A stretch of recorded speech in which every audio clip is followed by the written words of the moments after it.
Помните, один раз, выступая, президент сказал, мы должны поделиться суверенитетом. В данном конкретном случае, по данному закону, мы делимся своей территорией.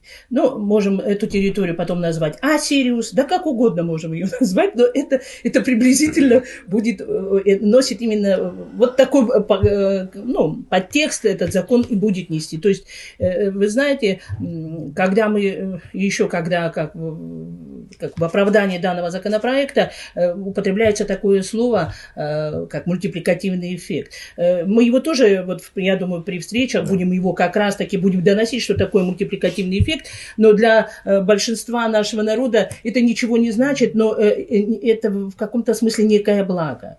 Вот апеллирование вот такими фактами, это вот наших людей, нашего народа вот в заблуждении. Это такой обман. Мультипликативный эффект будет достигнут, но для определенной группы лиц. И абсолютно никакого отношения к народу Абхазии данный мультипликативный эффект иметь не будет. Вот я бы хотела бы еще раз как бы сказать, к руководству обратиться страны. И знаете, сейчас лирическое такое отступление, вот... рассказал и Ливан, и вот все здесь сидящие говорили о высокой цене, заплаченной нашим народом. Вообще на долю Абхазии много приходилось тяжелых времен.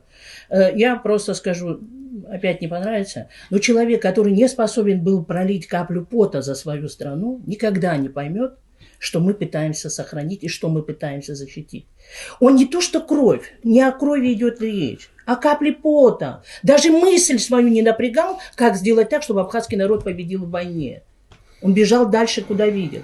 А сегодня он пытается принести благо, которое благо будет только, я могу вот с полной ответственностью заявляю, его личным благом.